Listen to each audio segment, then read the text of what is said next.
गोठा जिंदाबाद जिंदाबाद जिंदाबाद। थोड़ा हिम्मत जुटा लो, गांव आपका ही है। लौका गोठा जिंदाबाद जिंदाबाद जिंदाबाद। बाबा साहब, बाबा साहब, बाबा साहब, भारतीय संविधान जिंदाबाद जिंदाबाद। बहुजन समाज जिंदाबाद जिंदाबाद जिंदाबाद। बाबा साहब अमर रहे, ज्योतिबा फुले अमर रहे, मूल निवासी जिंदाबाद जिंदाबाद। क्लियर।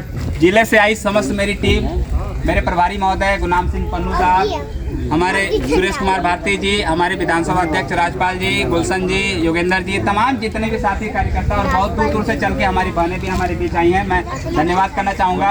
और मैं माताओं बहनों से अनुरोध करना चाहूँगा, भैया शांति 5 मिनट की नहीं है, आप मुझे 10 मिनट का टाइम दे दो। 10 मिनट के बाद हम तुरंत निकल जाएंगे यहाँ से। बस 10 मिनट का आप मुझे टाइम दे दो। हमारे बीच हमारी बहन उपस्थित है, इस बहन को मैं धन्यवाद करना चाहूँगा कि ऐसी और बहनें भी अपने लिए समय निकालें। कहीं कोने में चले जाओ, झोपड़ी दिखा दो, लेकिन जिसको दुनिया भर में झोपड़ी देखनी हो, गोठा आ जाओ, गोठा आ जाओ, गोठा आके झोपड़ी देख लो। आज तक झोपड़ी नहीं हटी। जो 4 दिन बाद प्रधान बना, उसके बाद थार आ गया। 4 दिन बाद जो प्रधान बना, जो हमारे नहीं था, उसके बाद 18 लाख की गाड़ी थार आ गई और बुलेट आ गया, बुलेट। और हमने वोट देके राजा बनाया। कोई डाम दिख रहा है, जाके कबाड़ काटते हैं और फिर बनाते हैं, फिर डाम में जाते हैं, मच्छी मारते हैं और खाते हैं। बस ये काम हम लोगों का है। इसलिए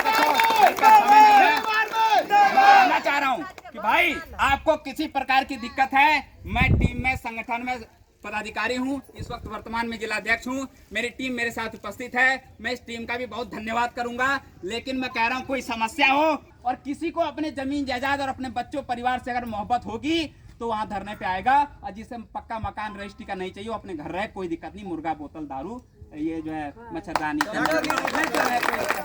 लेकिन मुझे फिक्र है अपने समाज का, इसलिए मैं अपने लौका गोठा के लिए पुनः जो है 61 दिन बाद धरना चालू करने जा रहा हूँ। 2 महीने चुनाव था, इसलिए मैं उसमें जो है शामिल नहीं हुआ।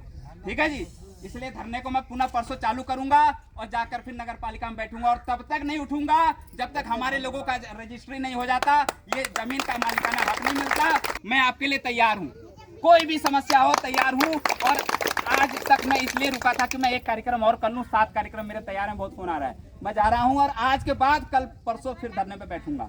मैंने 20 दिन के लिए धरना रोका था कि मैं थोड़ा सा घूम फिर लूँ, फटाफट लोगों को जगा लूँ। जगाने के बाद तुरंत मैं वहीं नगर पालिका धरने में बैठूंगा। जो भी सुख सुविधा हमारे संवैधानिक व्यवस्था के अनुरूप हमको मिल रहा है, वो तो मिलते रहना चाहिए। मिलना चाहिए, नहीं मिलना चाहिए, तो मैंने इसकी बात रखी। और तीसरा सबसे बड़ा मूलभूत समस्या जिसकी लड़ाई थी कि हमारा मालिकाना जमीन का हिस्सा मिलना चाहिए। मैंने कहा था, नहीं कहा था? जब इसके 3 साल पहले क्या हुआ, सब आप लोग नाजिर थे यहीं। 3 साल पहले यही मैंने विधायक थे, जो भी वर्तमान मंत्री पद जो भी कुछ रहे हमारे, उनसे कोई लड़ाई नहीं। हमने तो यही संवैधानिक तरीके से अपनी बात रखी कि हमारे वहाँ का रोड क्यों नहीं बन रहा। हमारे वहाँ की बहन बेटियां जब तैयार हो करके तो कैसे निकलती हैं, उनके पैरों का कीचड़ आज तक नहीं धुल पाया। क्यों नहीं? हमारे पैरों के नीचे जो है जूता, हमारे पैरों के नीचे जो है टाइल रोड्स हैं। तो क्या कर रहे हो? 7 साल से आप वोट दे रहे हो, बताओ इस वोट का उपयोग क्या हो रहा है? नेता हमारा वोट लेके जा रहा है, लूट के भाग जा रहा है, लूट के भाग जा रहा है। चाहे वो हमारे बहुजन का नेता हो, चाहे वो हमारे घर का नेता हो, चाहे जो भी नेता हो, लूट के भाग जा रहा है। मैं किसी की बुराई नहीं करूंगा, लेकिन मैं ये बताओ, मैं किसकी तारीफ करूं? मैं तारीफ तो तब करूं या कि मेरा जान बच जाए तुरंत तो मैं तारीफ करूं। लेकिन मैं तारीफ करके क्या करूं? किसके तारीफ का पुल बांधूं? जो आया वो लूट के हमको भाग गया। सबने हमको इसलिए लालच दिया कि चाचा ये पौवा ले लो। ठीक है, चाचा ने पौवा पकड़ लिया और इन दादा से कहा तुम पेटी पकड़ लो, तुम 10 लोगों को बांध लो। और चाची से कहा चाची तुम एक साड़ी ले लो।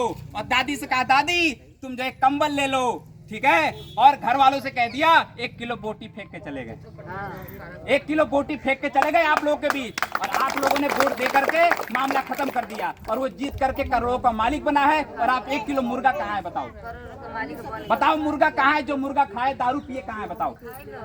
कहाँ है वो दारू, मुर्गा, बोतल, साड़ी, कंबल, बिस्तर कहाँ है? पता है किसी को? बताओ कहाँ साड़ी? आप ही के साड़ी, नेता साड़ी देगा तो आप पहनोगे? बताओ, कसम खा के बोलो। सबने लिया है साड़ी, कंबल, बिस्तर, मुर्गा। और नहीं लिया तुम लेना भी मत, बता रहा हूँ। और जिसने लिया है उसका नाम छपवा देना और हल्ला मचा देना। ये ये दारू ले लिया और चाचा पे बड़ा ख्याल रखना। आप साड़ी सुनो, आप साड़ी तो नहीं लिए लेकिन चाचा ने बोतल ले लिया था और वो बताए नहीं थे। ख्याल रखना। और बोटी भी आई थी, मसाला पीस के रखा था आप लोगों ने, तभी बोटी आई। मसाला नहीं पीसे होते तो बोटी नहीं आती। मुझे ये बताओ, सारे लोग ये बताओ, यही होता है हर गांव में भाई सारे लोग, आप मत बोलिए, सारे लोग मुझे ये बताओ कि मसाला पीस के तैयार रखा था। एक टीम वाला बता गया चाची मसाला पीस लेना, मैं आ रहा हूँ थोड़ी देर में, और चुपके से चोरी से ले चाची धीरे से, अले दादा धीरे से पहुआ, और सबने पिया, सब नाचे, सब गाए, बेच के चले गए। तब आज गोठा ऐसा बना। ठीक है, धन्यवाद, बहुत बहुत धन्यवाद।